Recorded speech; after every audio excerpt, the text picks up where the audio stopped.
नमः बुद्धाय, जय भीम। आप देख रहे हैं मी अंबेडकर यूट्यूब चैनल। आज इस वीडियो के माध्यम से हम जानेंगे रामायण के रचयिता वाल्मीकि शूद्र थे या ब्राह्मण थे। भारत के मूल निवासियों को अपने जाल में फंसाने के लिए पाखंडियों ने ऐसा जाल बनाया कि जब उनको जरूरत पड़ती है तो वाल्मीकि को ब्राह्मण घोषित कर देते हैं और जब जरूरत पड़ती है तो वो वाल्मीकि को सुधर घोषित कर देते हैं। जब सूत्रों को खुश करके उनके अधिकार का हनन करना होता है तो पाखंडी वाल्मीकि को सुधर घोषित कर देते हैं।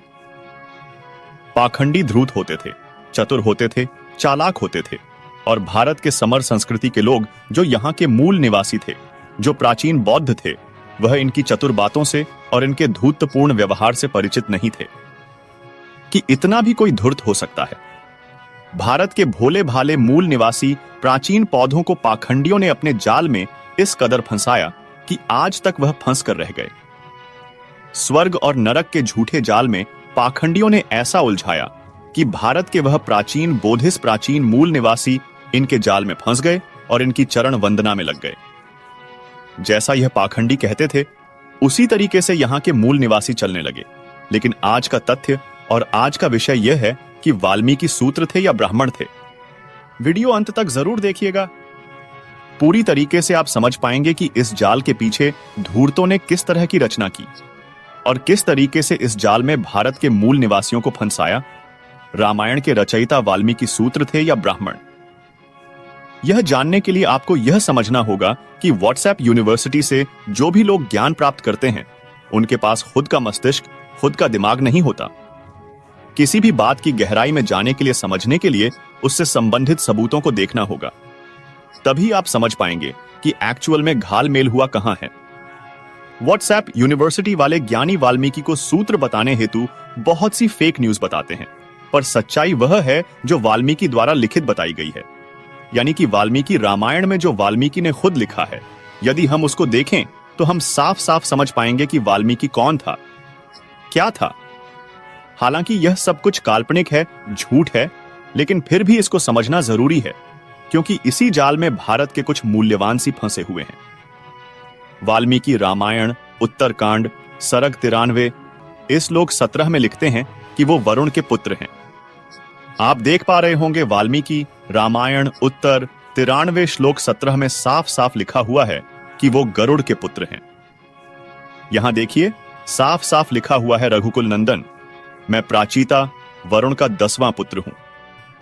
मेरे मुंह से कभी झूठ बात निकली हो इसकी याद।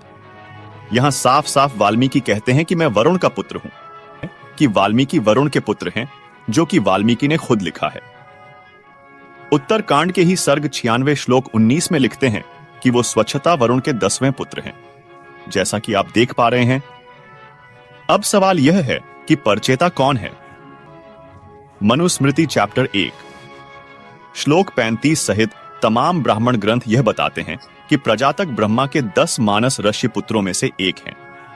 यही नहीं, वाल्मीकि रामायण उत्तरकांड के 74वें वर्ग के श्लोक 20 में साफ लिखा है कि त्रेता युग में ब्राह्मण और क्षत्रिय ही तपस्या कर सकते हैं और सूत्र और वैश्य नहीं कर सकते हैं। अगला श्लोक 21 में साफ लिखा है कि वैश्य कृषि आज माध्यम से ब्राह्मण आदि वर्गों की सेवा करेगा और सूत्र ऊपर के तीनों वालों की सेवा करेगा। आगे श्लोक 26 में लिखा है कि सूत्र को तपस्या का अधिकार ही नहीं है।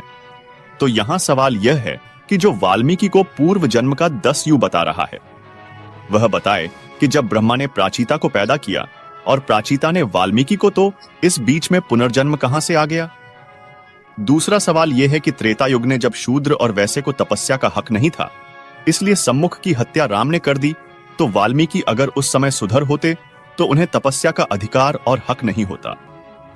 तो फिर उन्होंने तपस्या कहां से की और वह ऋषि कैसे बन गए, जबकि उसी समय सम्मुख की हत्या राम के द्वारा इसलिए की जाती है कि वह सूत्र होते हैं।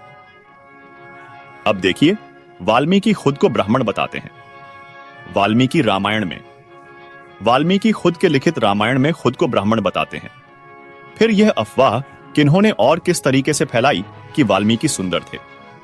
मैं आपको शुरू में ही कहा था कि पाखंडी जब उनको जिस तरीके से फायदा लेना होता है उस तरीके से बातों को तोड़ और मरोड़ देते हैं।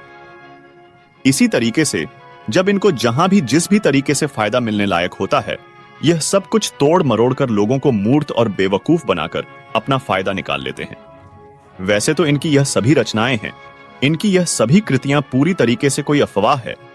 भारत के मूल निवासियों को ठगने के लिए और उन पर शासन करने के लिए यह पूरा का पूरा जाल इन पाखंडियों द्वारा बनाया गया है। जरूरत है इनके जाल से बाहर निकलकर पुनः बुद्ध धम्मा पुनः स्थापित करने की, जिससे भारत पुनः बुद्ध में बन सके, भारत पुनः विश्व गुरु भारत बन सके, भारत में जागती व्यवस्था का अंत हो सके, भारत में पुनः वर्ण व्यवस्था का अंत हो सके और भारत के लोग पुनः एक स्वर्णिम भारत में, खुशहाल भारत में सांस ले सकें। जो भी मित्र अभी तक इस चैनल को सब्सक्राइब नहीं किए हैं, प्लीज निवेदन है अभी के अभी चैनल को सब्सक्राइब कर लीजिए। लाइक करके हमारा उत्साह जरूर बढ़ाया करिए। कमेंट बॉक्स में जरूर लिखा करिए कि यह वीडियो आपको कैसा लगा। जो भी मित्र अभी तक इस चैनल पर बने हुए हैं